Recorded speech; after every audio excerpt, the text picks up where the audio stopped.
The word decide means to kill off. This has like been my word of the year for some reason. The word decide means to kill off. What are you killing off? Yeah, fear. A good salesperson helps a person kill off fear.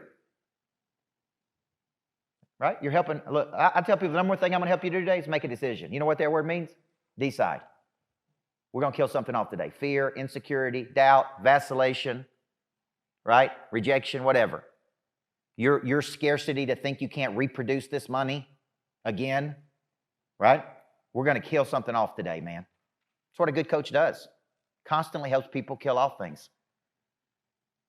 So I made a decision that when I was a leader, this is where my influence starts, I'm going to teach every one of my players the 7 habits of highly effective people. Right? So when your daughter comes to play for me, imagine your daughter, if you had a 14-year-old daughter playing for me, and she's learning the 7 habits of highly effective people. And in those days, the principles of good to great, and the 5 dysfunctions of a team, because every team in America is dysfunctional. Yes or no? When you put imperfect people into a group unit, they bring their imperfection and their assumption, bias, and prejudgment to the team, which means you have conflict. Okay? And I'll show you where all conflict comes from on teams today. Okay? So I made a decision. I'm going to teach every player 7 habits of highly effective people, principles of good to great, 5 dysfunctions of teams, 5 disciplines of a learning organization. Now, how many high school coaches do you think that were out there doing that?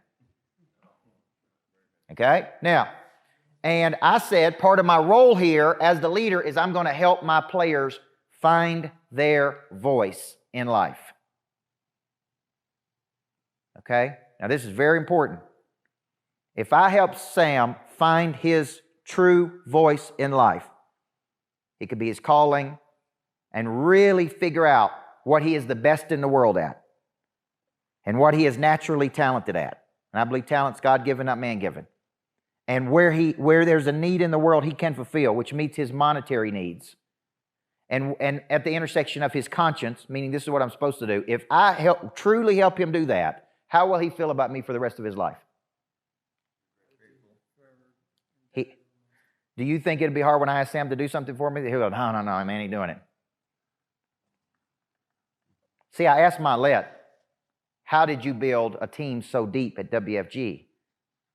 And he said, I helped every person find their talent, and I showed them how to make money with that talent.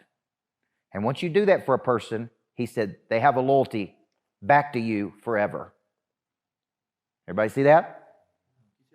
He said, I help each team member find their talent, their true talent. I'm going to call that your voice today, right? And then I show them specifically how to make money to meet their economic needs with that talent. And he said that's something that Tony Robbins did for him. It was Tony Robbins that said to Ed Mylett, Ed, you have a great speaking voice. You need to speak for a living. And Mylett said, really? You think that? See what Robbins did? He spoke a word into him. This is what you need to do. Well, if I help Sam do that, and if I help each of my team members do that, which is going to take a lot of time on your part as a leader. This ain't a quick fix. This ain't like a 5-minute conversation you have. This is where you do stuff like this. If I help Sam have this big revelation about his talent, forever Sam will go, that dude played a huge part in my life. That dude was one of the most influential people of my life.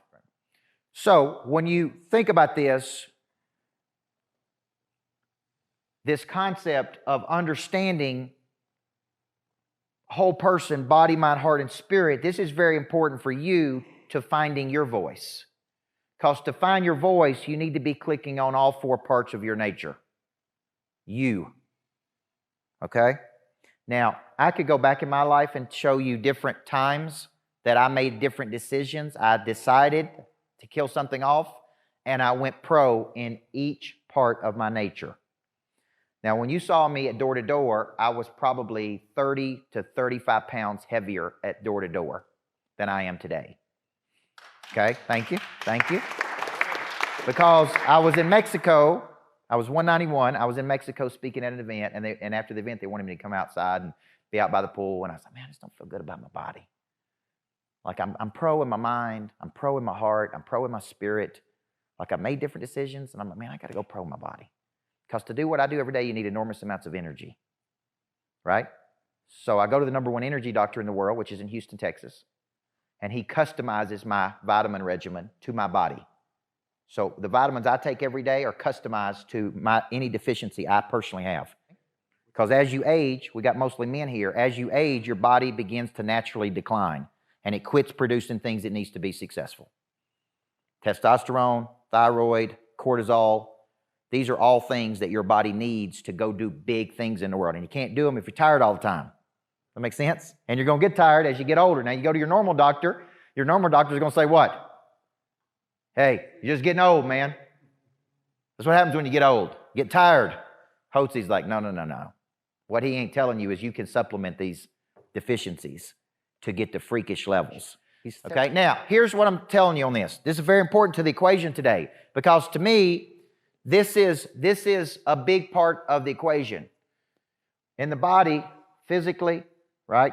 Nutrition, exercise, sleep, right? Because you want to do big things, you got to go pro. Now, if you make a decision to treat yourself like an athlete, athletes rest, they practice, and they play. Everybody see that? They don't play. You were telling me about how hard you worked during that period. I want you to think about this, because I'm by my nature a worker. Like, I will work 7 straight days, 14, 18 hours a day, and not even think twice about it. Okay? But for me to be at my peak, like an artist or entertainer or athlete, I need to rest, I need to practice, and I need to play. Everybody with me? You would never see an artist sing 365 nights a year. Artists rest, they practice and write songs, and then they play. And when they play, how hard do they play? Hard, because you're paying big money to see them play. You realize that you're actually paying to watch them work. They're working. So you go pro in the body. Then you go pro in the mind. And you guys are doing that. Knowledge. Specific knowledge. But I want you to think of a person of interest is they don't have generic knowledge. They are specialists. Okay? They're the #1 person at something. Like when I start looking at it, like Story is the #1 guy at comebacks. Everybody has their own specialty. Does that make sense? It's like that dude's a specialist. Boom, right there in that area. So knowledge, heart, pray drive. I'm going to show you the 5 activators of that today. And spirit. This is confidence. Do you know the #1 thing that shocked me when I retired from athletic coaching and started coaching business people? I thought confidence was so unique to kids. Like kids struggle with confidence. Does that make sense? But let me tell you who really struggles with confidence. Adults. Right? Confidence is the memory of success. Okay? And I wrote a whole book on this called Swag. Confidence is the memory of success. If you are insecure, you remember failure. How do we become confident? Consistent, systematic, ongoing, what? That's right. Repetition, baby. Repetition. That's how you become successful.